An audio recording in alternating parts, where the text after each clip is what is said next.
Hello and welcome to another episode of the Teacher Experience. As always, we are so delighted for you to be here.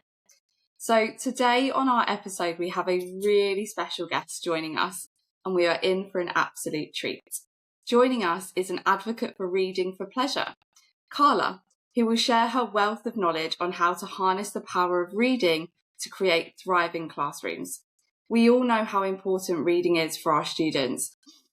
As the higher their reading age is, the easier they can access the curriculum. So if we introduce reading for pleasure, their reading ages will naturally increase. Carla brings a treasure trove of ideas, resources, bite-sized professional development tips, and even a word of the week to enhance your teaching toolkit. Plus, she's offering free guides to support you on this journey.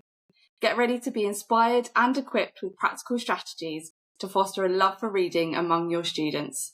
So without further ado, let's welcome Carla to the show. Hello, Carla.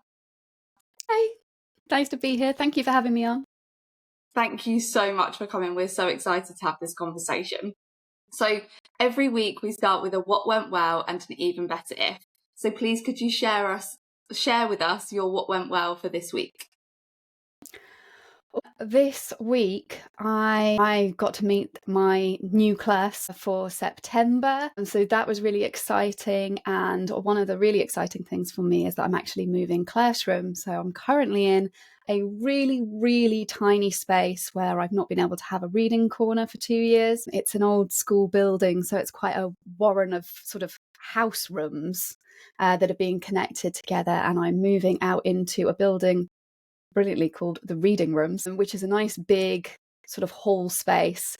And so I'm really excited to actually have more space and to set up my classroom for next year. Oh, that's such a good what went well. It's actually funny you say about moving classrooms. So I am starting a new school and I've popped in to see the new staff, have my induction day, and I have finally got my own classroom and I am so happy about it. I think I haven't had a classroom that's mine for about 4 years. So I'm so That's excited. a long time. I'm going to take houseplants in and everything. It's going to be amazing. So when you are ready, could you share with us your EBI, please? What would be even better if for this week? Even better this week would have been if it hadn't been raining on sports day. I would have loved to have been on site on sports day. I work part-time and I miss sports day, which is one of my favourite events of the year. That's so sad. Sports day is so important, isn't it? And it's such a nice day for you to see the kids in a different light. I absolutely love sports day, and it's just, it's so enjoyable to see them in a different light and get them, especially the sporty ones, for them to thrive in that environment and show off their talent. So that is sad, and hopefully next year you'll get to see sports day because it's a fantastic day. So our next question then, we'd love to know what sparked your passion for reading, and can you share a book that has positively impacted your life? Yeah, so reading did not come naturally to me at all. In primary school, I remember it was a Herculean task learning to read.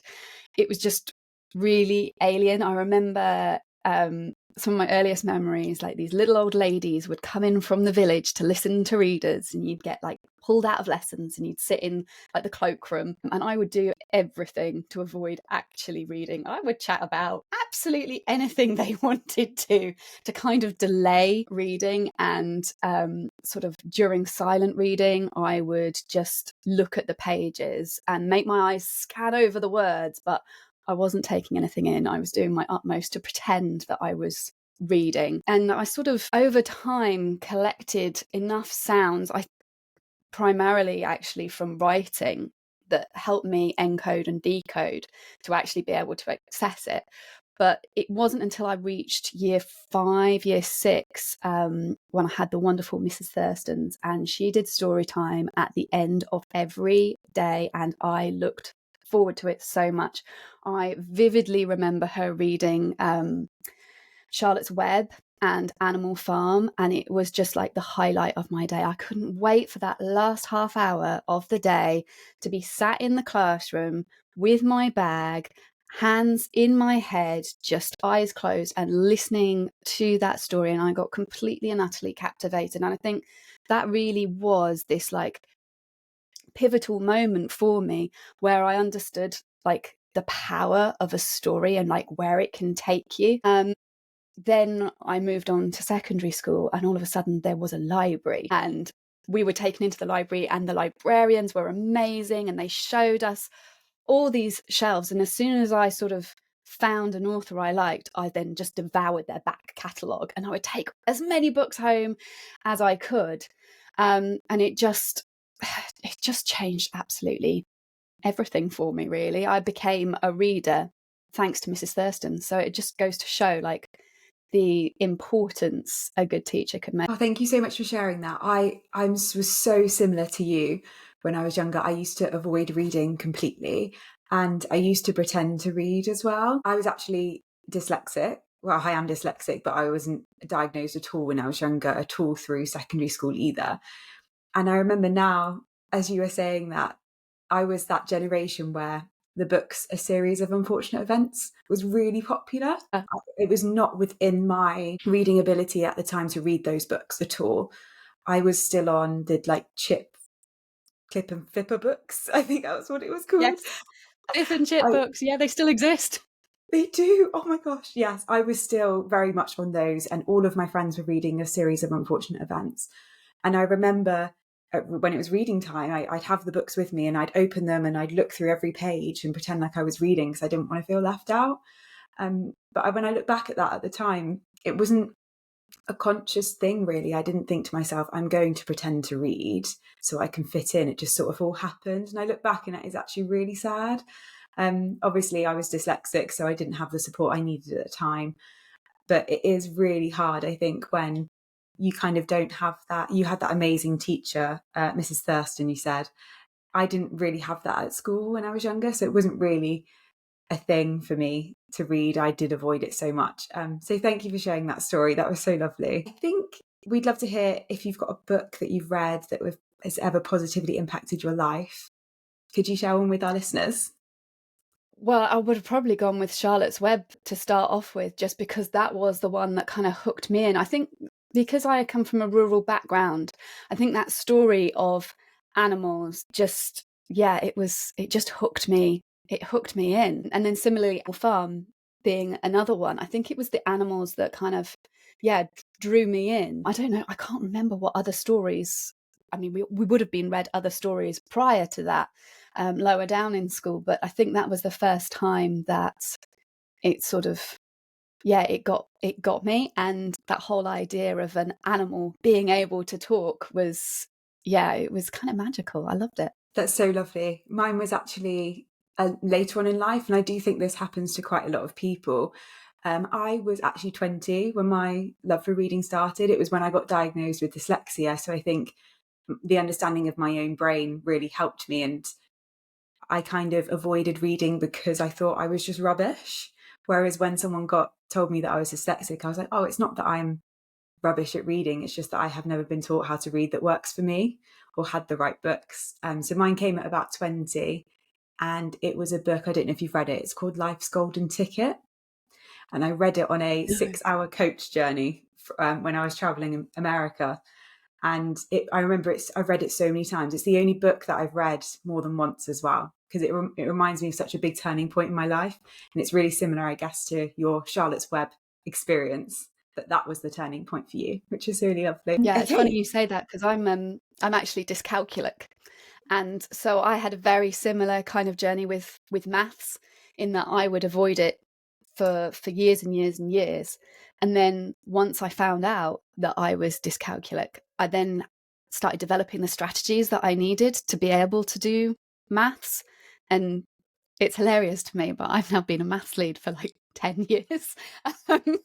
And I'm the one with dyscalculia. Yeah, absolutely. I think as a child, because I saw myself as not very good at English and reading, I latched onto maths quite a lot. I was in my head, everyone says at secondary school, maths and English are really important. Maths and English. I thought, oh gosh, right.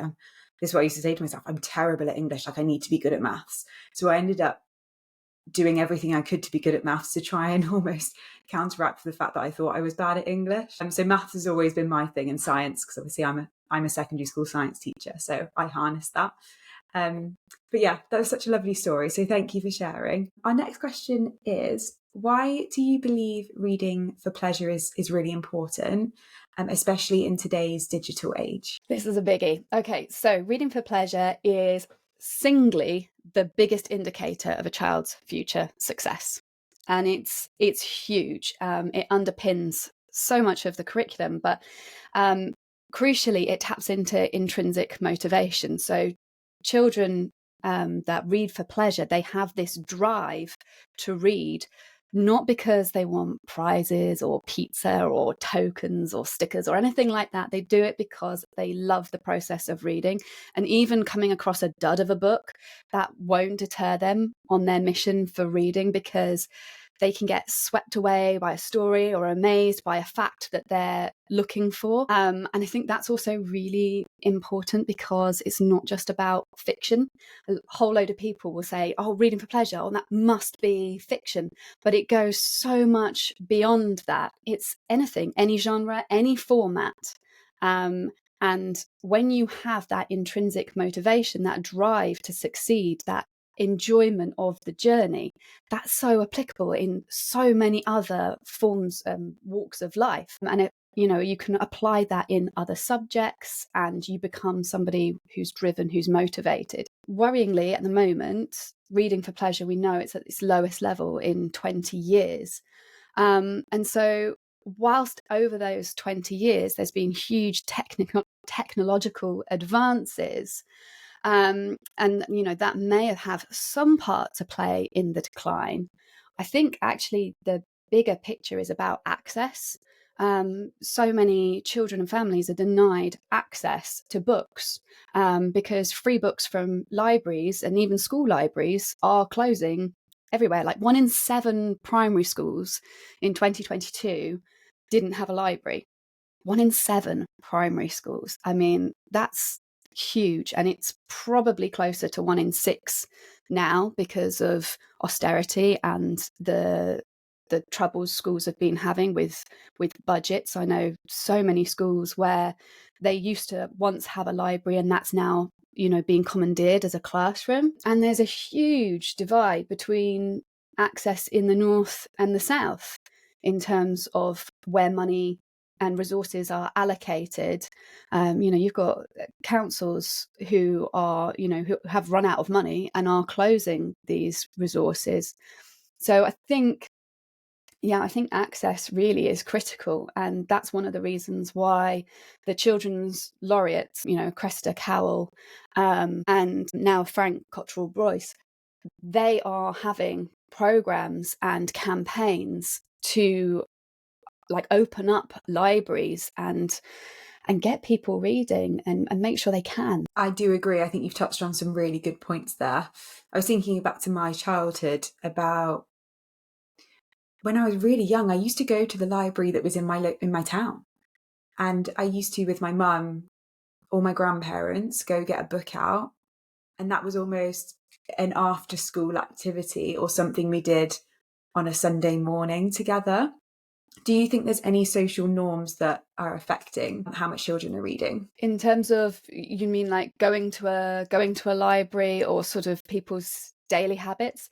Yeah, I mean, location for one. I grew up in a rural area, and I don't even know where my nearest library was. As a child, we didn't go to the library, not because we didn't want to, but because it was just really far away. So for me as a child, reading at home was just whatever books had been gifted to me. And books that are gifted to you aren't necessarily books that you want to read. Like, one of the crucial things about reading for pleasure is choice. And that's why, having access to a library where you've suddenly got thousands of books is so important. So some people won't go to a library, not because they don't want to, but because it's distance and it's traveling costs. Some families, because they've got books in the house, might not think they need to go to a library. Then life is really busy. You know, so many, you touched on it before, so many parents are, you know, double incomes because they have to. There are sports clubs on over the weekend. We live in an increasingly independent society now where a lot of families live miles and miles and miles away from each other. So you could find families spending a lot of time going across the country to go and see relatives over the weekend rather than, you know, going to their local library. And because so many parents are working, there's a lot more children who are in before and after school clubs, which extends the day. And, you know, do you really want to go to the library at 6, 7 o'clock at night when you pick the kids up? Probably not. So I think they're quite big factors in why people aren't going to the library so much. I think there's also a lot to be said. I've always personally worked in socio-economic schools, and there's a lot to be said for the cost of living crisis, and I think, like Miss Dearman said, social norms within households. So I know for a lot of the schools that I've worked in, it's not a norm to read a book for pleasure. But when you talk about reading for pleasure, we try and instill it in personal development time or in time and when they have a little bit of spare time in school, and it's like, well, why don't you go to the library and read for pleasure? Or we've got a little bit of extra time at the end of personal development, why don't you get a book out? And it's like, no, why would I do that? And it's sort of, how do we encourage parents to also encourage that behaviour at home? So then when we say it at school, it's not this, why would I do that? That's not normal. It's encouraging reading for pleasure to be a norm in school and outside of school, so that all students have access to that all of the time. And then naturally their reading ages will increase because they're enjoying what they're reading. Yeah, so sort of the whole idea of a bedtime story is huge, and a lot of families don't do it. And I think partly because there's an assumption that once children can read for themselves, then they don't need or might not want a bedtime story. But I know from being in school, if I tell the children it's story time, and I've taught a year 3, 4, 5, 6 class, I've taught year 5, 6 classes, year 6 classes, year 3, 4, it doesn't matter. They love a story. They just love it. And at home, a lot of children don't see their parents read because they're busy, and parents might read, but they probably wait until after the children have gone to bed to read when it's quiet. So children aren't always seeing their parents read. So there's a lack of role model there. And with the time pressures on the curriculum, schools find it increasingly hard to fit story time in because they think it's kind of fluffy or it's not as important as other things. So there's this lack of reading models for children. So when they're told they need to read for pleasure, they're like, well, no one else is. And then they're sort of told, you know, you must read and you must enjoy it. It's like, well, can you make that happen? Can you forcibly make someone enjoy something? No, you can't. I think all three of us there has touched on two major things, which is there's so much pressure on schools because there's so many financial cuts that are being made. The fact that a lot of primary schools don't have a library, unfortunately, isn't that shocking with the amount of financial cuts that are being made. And also, there's so many pupils in one classroom now. When you shared the story that, you know, a library was turned into a classroom again, unfortunately, that didn't surprise me because we've got so many pupils and unfortunately not enough new schools that are being built. So there's so much pressure on schools, and there's also so much pressure on families as well. Like you said, most people are having to have a dual income family where both parents are working. I know my friends that have kids, a lot of them are both working full time, Monday to Friday, as well as having kids at school. That's exhausting. And then having to think about reading is just another thing within their week of their long list of things that they need to tick off. I know a lot of parents just even struggle to have time to cook a home cooked meal, let alone thinking about bedtime as well. So there's so much pressure on the school side, the academic side, and also the family side. I sympathise so much with families and schools. And we've kind of touched on this, but I do think this brings us on to our next question really well. How do you think parents and teachers can foster a love of reading that? Okay, so to foster a love of reading, you've got to start with the basics, okay? If you want a child to love reading, they're not going to love it if they can't do it. Like anything that you can't do, you're not going to find instantly pleasurable. So you've got to start off with the very, very basics and make sure that children actually have the skills and the support to be able to read. But you can get really creative at home and have loads of fun with like phonics games. And these days, sort of comparing back to my childhood, like sort of pre the internet and Google, because I'm that old, you know, there's such a wealth of inspiration available online. I think my favorite account to follow on Instagram is Phonics Family. I think her name's Katie Whitehead, and she just has all these amazing setups that you can do at home to make phonics fun. Just really quick setups, really accessible in quick reels. But beyond that, I think talking is just so significant. Children learn so much from talking to and playing with language. So playing word games, rhyming, finding new words, that all has just like such a major role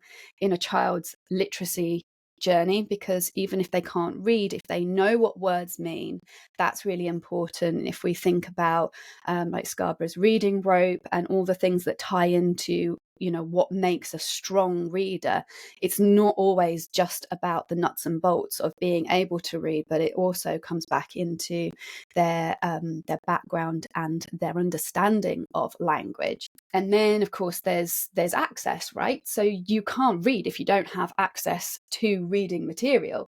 There's only so much joy you can get from reading the backs of like cereal packets at the breakfast table.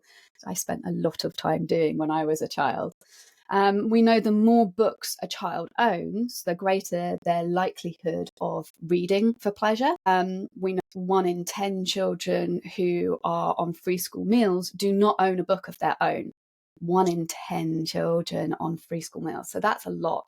So for those children, they face a significant disadvantage before they've even stepped through the school gates. So we're going to go back to libraries again. Having a library card is just crucial because they're wonderful places, and they're not like the stuffy, dusty, uptight, quiet places of the movies and that people think they are. They're full of books in different formats. There's genres, there's films, there's games, toys. Libraries have toys, and they put on so many amazing clubs. They're like one of the most inclusive places that you can go to that really should be cherished. And these days, you don't even have to go to a library to get a library card. You can do it all online, and you can like monitor your account, manage your account from home. So you can, you can update and renew your loans. You can request from the catalogue. You can see so much stuff. You can get audiobooks on your phone that you can then put through Bluetooth speakers to have in the car. So that's amazing. And I would always say, like, for teachers as well, like one of the best resources you can have as a teacher is your own library card. Because if you don't have a library in your school, you can go and borrow books for free and take them in. Similarly with audiobooks, if you're not somebody who's really confident with reading aloud, you can play an audiobook and it will have the same impact. It's just about giving children those experiences, and particularly giving them experiences at a level that's just slightly beyond what they can read. It will give them a wealth of different, more complex plot structures and language as well. And that gives them templates for their own writing, so it impacts there. Being able to do story time at any point is really, really key. It doesn't have to be at bedtime when everybody's knackered. I think, the best time to do anything is when it's the right time for you. So it might be for parents, as soon as they get home, they sit down and they share a book together, because that whole like connecting over a book, when you have active listeners participating in story time, their heart rates sink. It blows my mind that that's how powerful a shared experience of reading is. And it doesn't just have to be the child reading. You can take it in turns. It could be that the adult reads. And I would say, it's not popular, but I'd say stuff the reading record. Like, I think for parents, nothing's going to turn you off more than being given a task that's supposed to be enjoyable. And then it's like, and here's the paperwork. And you're like, where's the reading record? I need to write it down. Yeah, I know it's helpful for schools, but I really think it would be great if schools took that paperwork away from parents, because there's enough going on. Like, if you want to do it, great, but it just feels like another barrier. Just read what you like, read what the kids like, make sure they see you reading, and think beyond fiction books. Like, think about newspapers, learning to play a game that's got instructions. That's great because everyone's going to have fun, but you've got to read the instructions to know what to do. Go to museums if you can, like, especially if you can get to free ones, and turn the subtitles on TV and video games so that they're reading without even realizing. That's actually one of my like non-negotiables, standard practices that I do in class now. If I'm ever showing a video, subtitles on, because also tech always fails me, and the volume is so inconsistent. That way it doesn't matter if a child can't hear it brilliantly, they can see the subtitles and know what's going on. And the children in my class will always ask for the subtitles to be on, and they get really frustrated if there's like a web page or something and they're not there, and I'm like, I'm sorry, I can't make them come up. I think you've touched on so many incredible points there, like absolutely incredible points. In sort of feedback to everything you've just said, I sort of split it into schools and home. So one thing that I've seen work really well is schools say that every child has to have a reading book with them. So if there's any downtime, they have a reading book that they can use. And then at home, I think something personally for me that was really, really helpful is I used to see my mum and dad read. So at the weekend, my dad would actively turn off the telly and pick up a book and start reading. So it became a social norm, and I'd go, oh, Dad, what are you reading? And he'd tell me about it. And then they'd sort of have those conversations, well, what are you reading at the moment? And then I would tell them about what I'm reading. And then if I finished my book, they'd be like, well, let's go and get you a new book. Obviously, you've mentioned a lot about story time, but actually sort of as those children get older, and obviously me and Miss Dearman and I obviously work with older kids, actually them having those social norms at home, where they're obviously not going to have story time, but they are going to have those opportunities where maybe their parents are reading, the house is quiet, and actually it's a social norm that you go and pick up a book and sit in the sun, or in England, sit indoors and it's raining. But it could become a social norm in those households that actually maybe on a Saturday afternoon, that's where everyone in the house switches off technology and picks up a book, and then over dinner, they can have that time to talk about what they've been reading. It doesn't need to be structured. It can start to happen really naturally. And it's something I really valued as a child, or now I value more now as an adult, and I'm glad I had that opportunity. Tracy Beaker books were the one for me, and I saw some in the shop the other day when I was in Waterstones, and I was like, oh my goodness, that is my childhood. And then you spoke about sort of reading at every opportunity. And so we take our nephews to museums, or even if we go to a restaurant, it's like, can you read that? Actually, can you tell me what that says? And they're just having every opportunity to do that. Or even if we're cooking, can you read me the steps in the cookbook? So yeah, absolutely fantastic ideas. Thank you for sharing. Yeah, I love what you said there about like packing a book. Like, that's one of the best things that you can do is like, oh, we're leaving the house, which book would you like to take with you? So again, you're empowering children to make a choice, but you've always got a book with you. I always have a book with me. I mean, if I've got my phone, I've got like thousands of books there, because I've got Audible, I've got BorrowBox, which is library based. I've got Kindle app, so I've got like a whole library on my phone, but I've always got another book with me. I've got it in the car, so there's always an opportunity to read.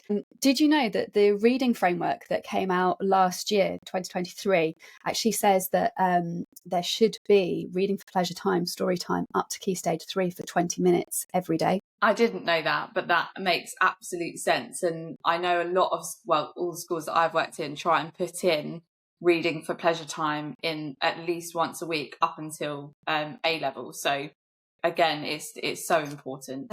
Carla, can you please share a success story, if you have one, about a pupil or child that you've worked with? Yeah, so at my last setting, I redid the library. It was at the tail end of my classroom, and it was full of so many books, but there were thousands of books that were really old and scruffy and out of date, wildly out of date and not necessarily appropriate.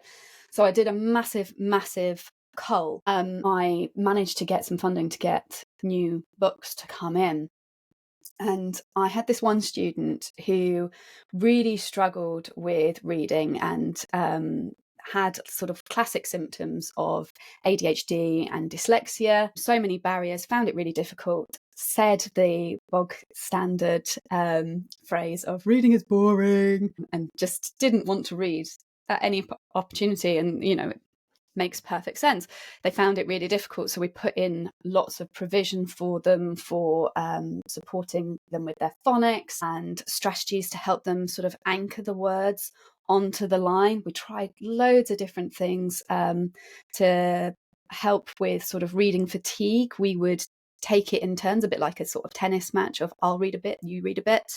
And we did a lot of just chatting about the book, not can you tell me what you're reading, but deeper questions that went into the why do you think they did that? Would you have made that choice? Can you tell me something that surprised you? All those kind of questions that elicit more than just a standard recall of what's happened, but actually get them to think about the story more critically.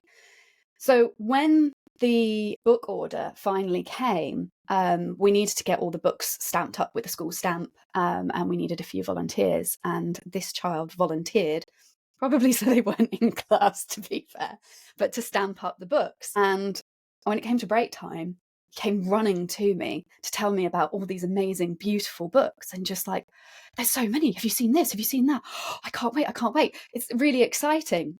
Once all the books have been stamped, we brought them into class, and we planned to have this afternoon. It's just free afternoon for the children to explore the books. And I was sort of like, I wonder if he's going to pick up a book, or, you know, but because he'd been quite excited by it, I was like, interested to see what he'll do. And so we sort of like scattered the books out, and the children were immediately like creating wait lists for who was going to read what. And all of a sudden I heard this like voice behind me, and I was like, where is that coming from?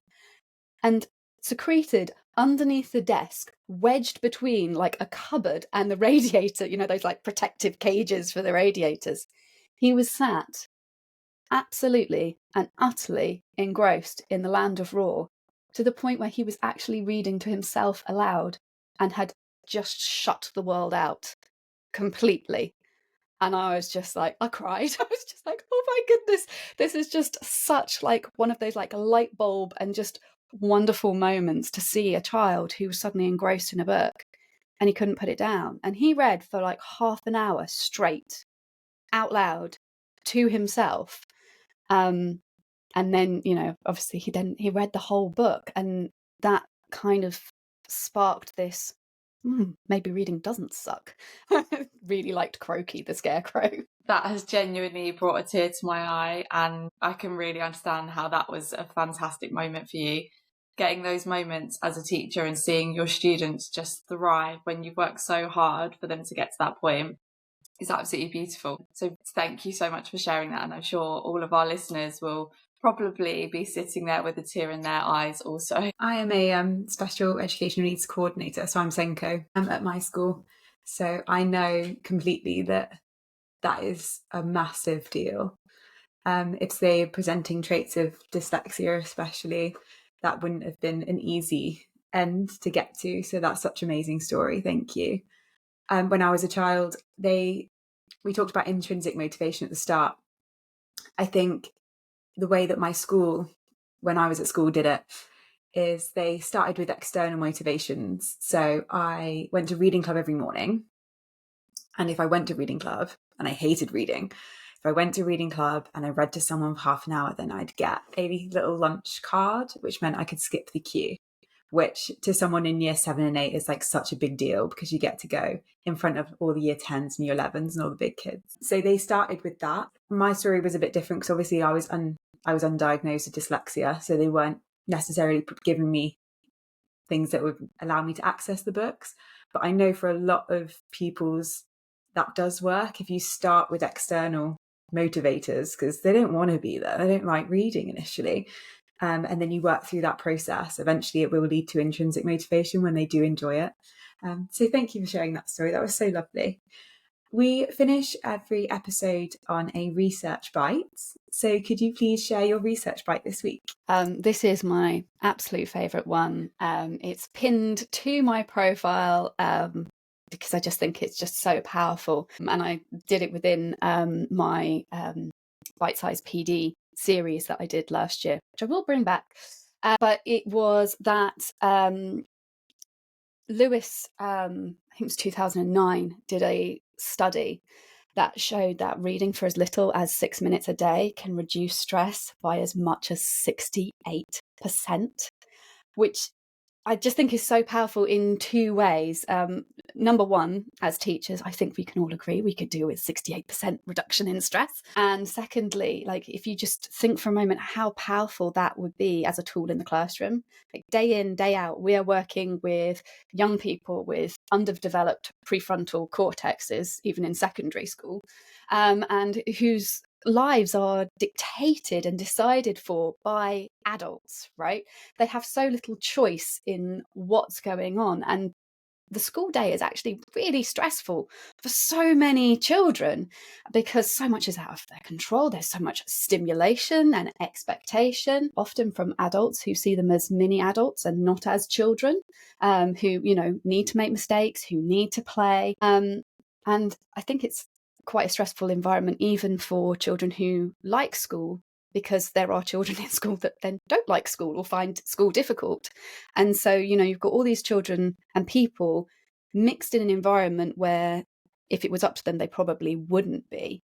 And whilst it's not going to be like reading isn't going to be a magic wand for all the difficulties you have in a class, and reading for yourself isn't going to be a magic wand that gets rid of all of the things that cause you stresses in the first place. But being engrossed in a book gives time for like the dust to settle and calm to be reinstated. And I think that's just one of 1,000 reasons why story time is worth your time as a teacher, because it can just ground everyone. And actually, from a teaching point of view, we get so many different things thrown at us every minute of the day. You're planning a lesson, tech fails you, or admin come and suddenly you need this, or a child's suddenly vomited in the back of the classroom, or there's been some sort of crisis or lockdown, or so many different things. And sometimes just as a teacher, you need that breathing space and that time to think. And when you pick up a book, the words are there, the script is there, and it gives you time to calm, to pause. And I think that's just a really important tool for teachers as well, just to be able to go, okay, actually right now my head's really, really busy and I can't organize my thoughts. I'm going to read for 5-10 minutes, calm myself down, and then I'll be able to think straight afterwards, and everyone will be happier.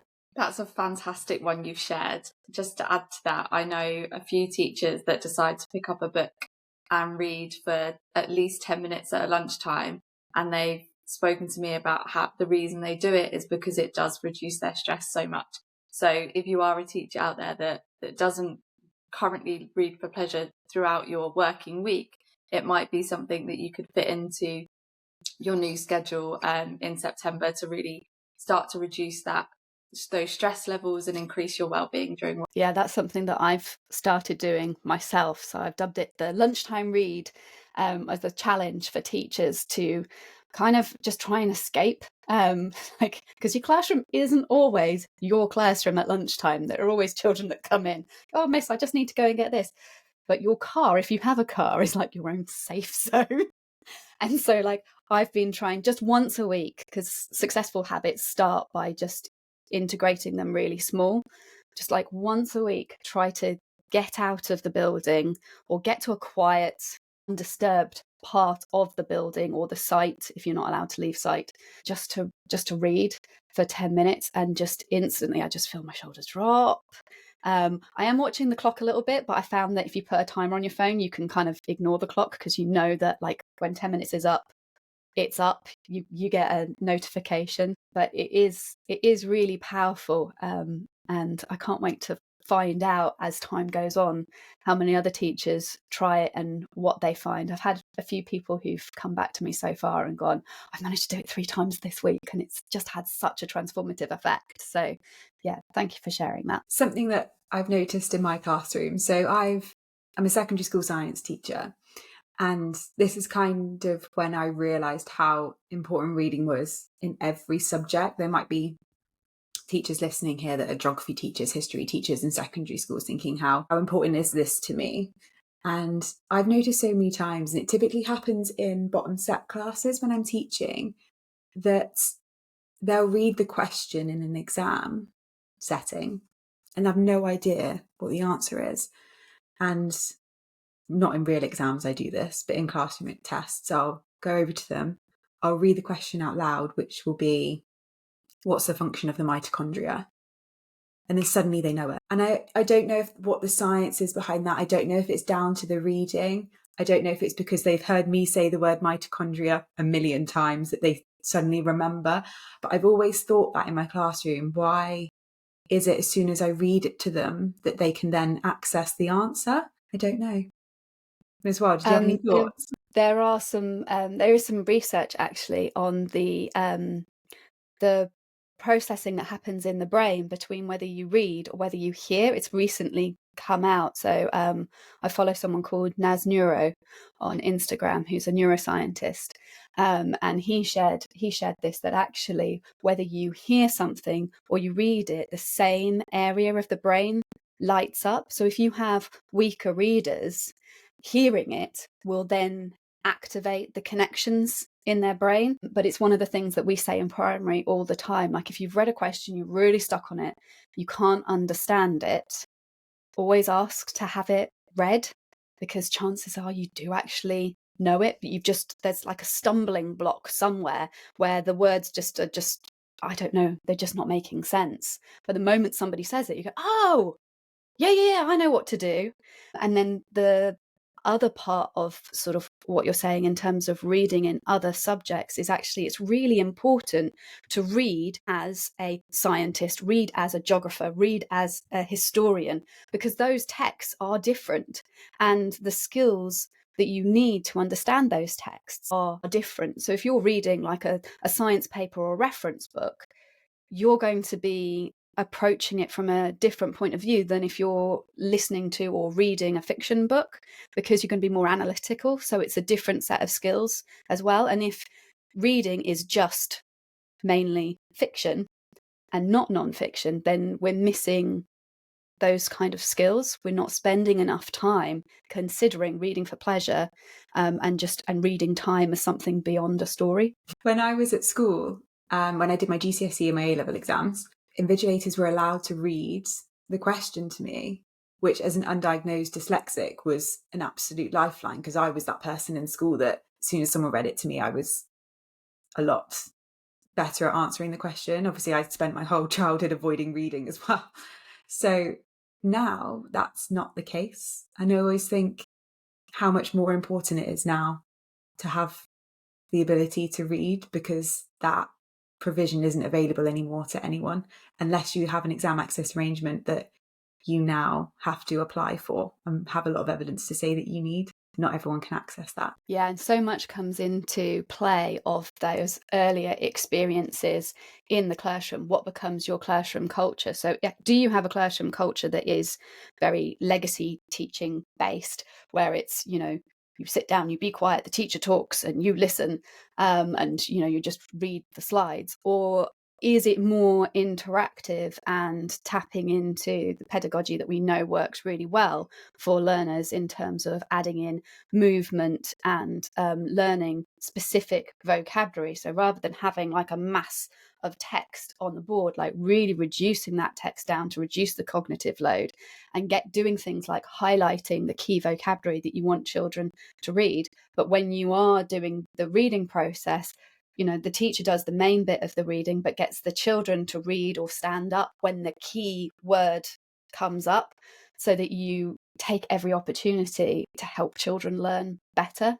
And if we continue to walk down this path of just teaching to the test, we're not actually teaching children to learn. We're just teaching them really inefficiently to pass a test, and not to ask questions and not to tap into the metacognition that helps them learn best. Carla, it's been an absolute pleasure to have you on podcast this week. Sorry. Can you please tell our listeners where they can find you? Yeah, you can find me on Instagram at Teaching in Good Company, and I have a website, teachingingoodcompany.com. Amazing. Thank you again to our listeners for tuning into this episode.